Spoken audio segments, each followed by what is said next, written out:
Hello, thank you. Let me try and do this screen sharing bit here. If you want to see just me talking about this for 8 or 9 minutes, you all can look at the video poster later, but I want to use this time more to get your ideas and input. So this is about inclusiveness through music, and the backstory here is I felt ignorant about inclusive and equitable teaching, so I assigned myself the task of doing this presentation, thus forcing myself to learn more about inclusiveness and equity to prepare for this. So now I know at least a little more than I did before, but maybe people can type into the comment bar just a few words. What does inclusiveness or inclusive teaching mean to you? So I'll give you a few seconds to do that, and maybe Tiffany can pull out what's being said for me.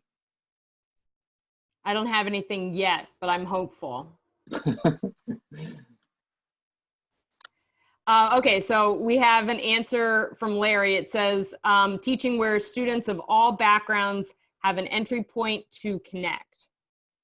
Okay, good. We also have another one here, allowing as many students to feel welcomed and understood as possible, making your class accessible to students with all backgrounds, races, and genders, culturally resonates with as many students as possible. Okay, fantastic. So a lot of you have this understanding already that it's not really about boosting any one group. It's not saying like, oh, women aren't, don't feel welcome in STEM classes, so let's target women. I mean, that's sort of in the same spirit, but it's really about helping everybody of all ethnicities and so forth, all backgrounds connect. So music has been talked about as like, maybe we can use music to make people welcome, but is that always true? And I'm going to ask that specifically for these kinds of of activities where the teacher is singing a song with their students, or the teacher is sharing say a YouTube video made by somebody else with the students, or maybe the students are writing a song themselves. And I'm focusing on that because I think other situations like hip hop education are more clear cut. I would say hip hop education, for those of you who know about that, and as previously discussed in past Voices presentations and the focus of Dr. Ajapong's presentation tomorrow, equity is a specific explicit goal there. So I don't think we need to worry so much about that. But if we're just sharing a YouTube video with our students, is that equitable? Well, let's think about that with this framework that I found when I was taking this MOOC through Columbia University. There are 5, what they consider to be 5 principles of equitable, inclusive teaching listed here. So take a second to read those, and let me know in the comments if any of these seem confusing, or if you think there needs to be more added to this list.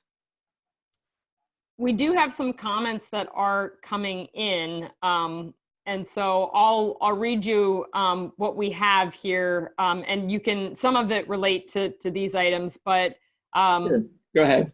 Okay, so Mary asks, she said that she has a student who had never taken an upper level class, such as her AP statistics course, because of what he had quote unquote heard about fun and music and what they do in class, but he also needed a credit. And then Larry asks a question: will students who see themselves as introverted or not creative feel a music lesson is actually inclusive?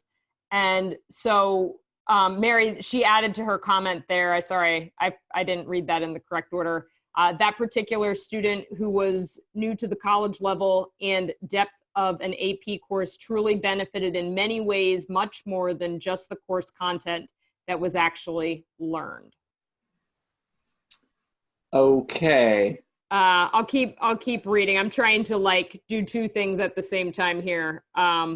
Sure. Larry also says that the fear is a large part of what has stopped me thus far from required song wiring assignments. Mm-hmm. Right. So anyway, I'm sorry if this is distracting you. I'm just trying to read what's going on here. No, thank you. You're doing what I asked, so I appreciate that. Okay, so yeah, Mary's comment sounded a little complex for me to process in real time. Larry's comment about introverted students is definitely relevant here. Are introverted students going to feel welcome if we're asking people to break out in song? So let's keep that in mind as we sort of race through these principles. So principle 1, inclusive course climate.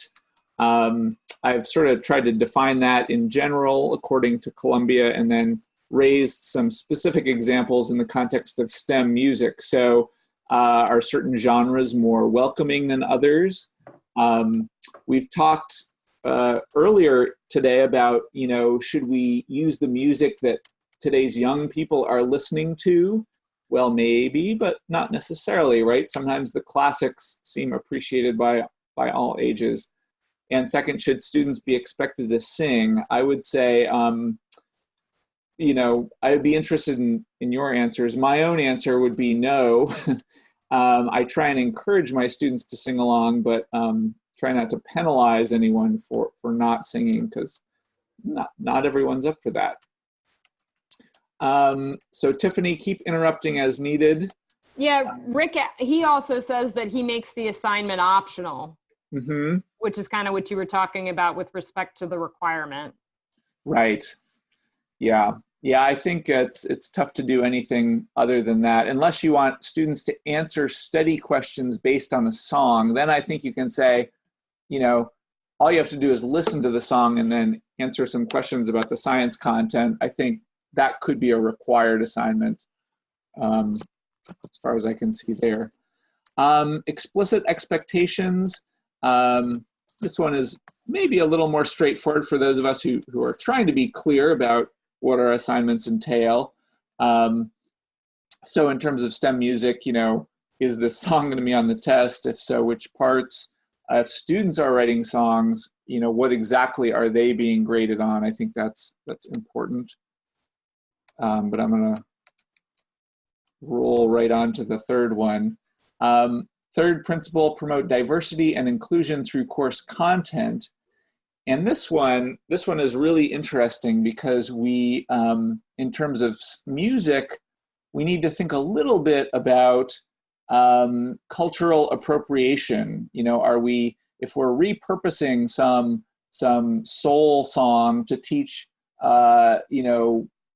a physics breakthrough by some white guy, is that okay? Yeah, I don't think it's bad, but I think we have to be a little careful there about what kind of music we're using and for what purposes. So that actually is a comment that just came up from Larry. And so the idea of that exact situation that you just spoke about. Mm-hmm. Yeah.